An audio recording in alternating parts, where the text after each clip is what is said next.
안녕하세요. 2023년 11월 온라인 독서교실 시퍼렇게 살아계신 하나님 세 번째 시간입니다.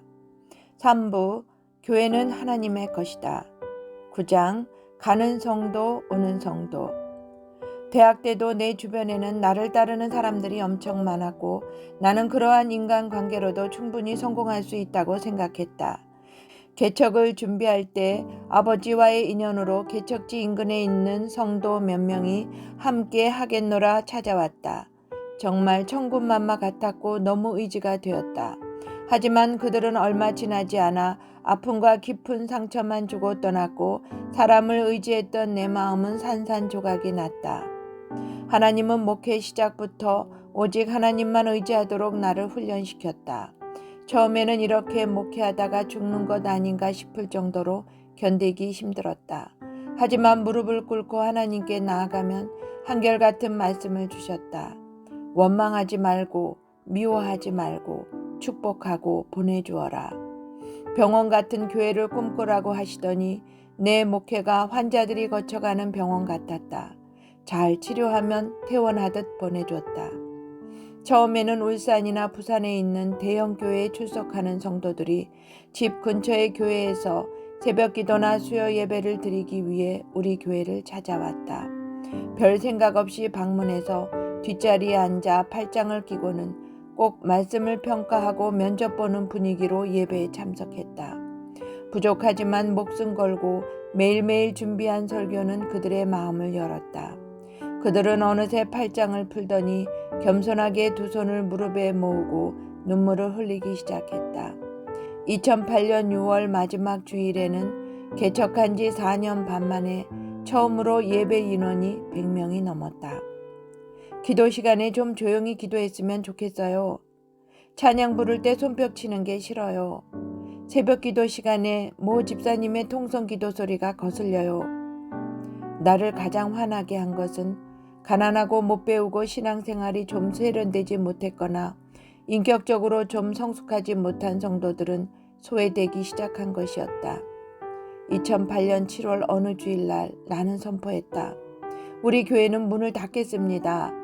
이건 교회가 아닙니다. 모 집사님 가정만 남고 다 나가세요. 다른 교회로 가십시오. 그 가정은 바로 우리 교회에서 가장 가난하고 어렵게 살며 술주정뱅이 남편 집사에게 폭력을 밥 먹듯 당하는 여집사님 가정이었다. 그 집사님은 세련되게 신앙생활하지 못하고 울부짖으며 처절하게 기도하는 분이었다.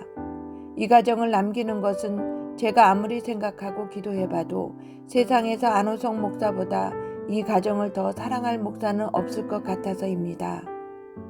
그리고 나는 그 집사님의 울부짖는 기도 소리를 싫어하고 눈치 주던 한 부유한 집사님의 가정을 정말로 내보냈다.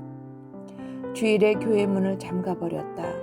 성도들이 눈물을 흘리며 무릎을 꿇고 회개하기 시작했다.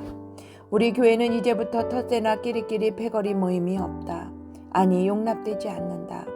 신앙생활과 예배에는 여러 가지 형태와 모습이 있다. 옳고 그름의 문제가 아니라 다름의 문제이다. 누군가는 신앙이 생존의 치열한 싸움이다.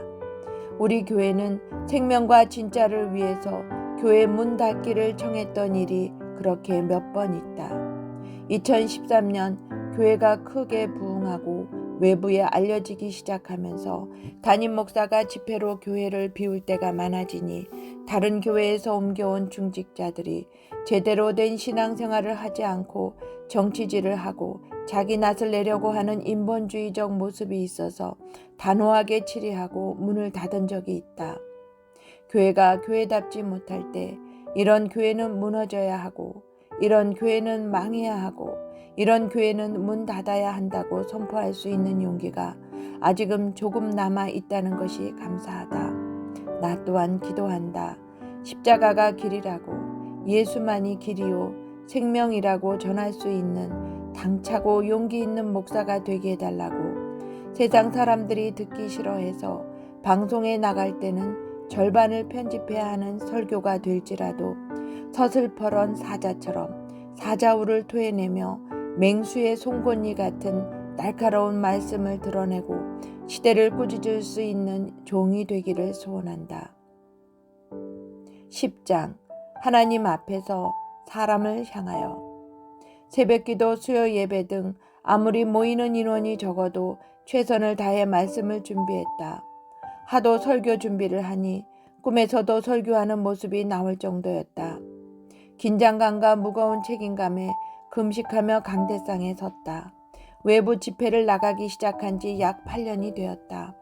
아무리 작고 몇 명 없는 시골의 미자립 교회일지라도 점심 한 끼만 먹고 저녁 집회 전에는 항상 금식하고 강대상에 선다. 목사가 먼저 하나님 살아계심을 믿고 그분 앞에 서 있음을 잊지 말고 두려움과 겸손함으로 말씀을 전하자. 이것이 내 평생 붙들고 변하지 말아야 할 목회와 설교의 신념이 되었다.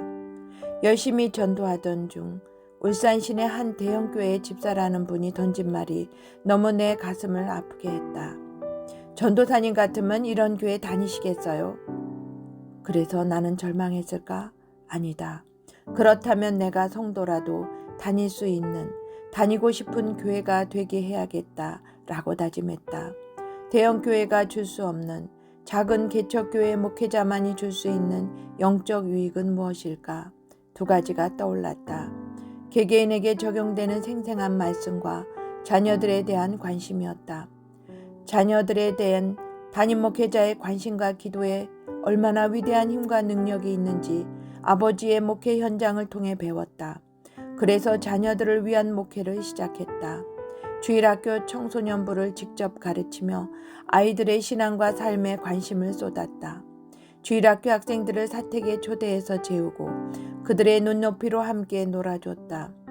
그리고 줄을 세워 행진하며 새벽 기도를 함께 가고 새벽 기도가 끝나면 작은 승용차에 아이들을 포개어 가득 태우고 10여 명 넘게 인근의 대운산으로 가서 함께 찬양하고 기도했다. 자녀들이 변하기 시작했다.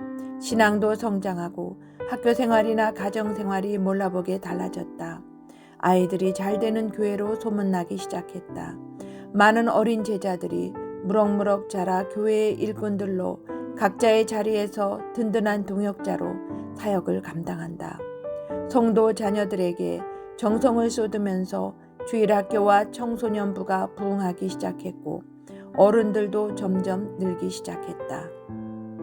11장 교회를 짓다, 교회를 세우다. 땅을 평당 230만 원에 매입하고 건축 기공 예배를 드렸다. 하나님, 지금 이 땅이 흉물스럽고 버려진 땅 같아 보이지만 이 지역의 중심이 되게 하시고 축복의 근원이 되게 하옵소서.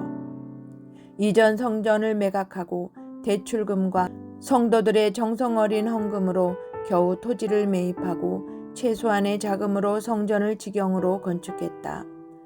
옛날 교회 건축처럼 청소년부터 청년들, 여성도들까지 매달려 매일 모여 힘을 모았다. 그렇게 성전이 완성되고 건축이 마무리되었다. 지금은 그 기도가 응답되어 교회 바로 옆으로 길이 뚫리고 아파트 단지가 들어오고 지역의 중심이 되었다. 교회를 건축하여 이전한 기쁨도 잠시, 목회는 지리한 정체가 이어지고 있었다.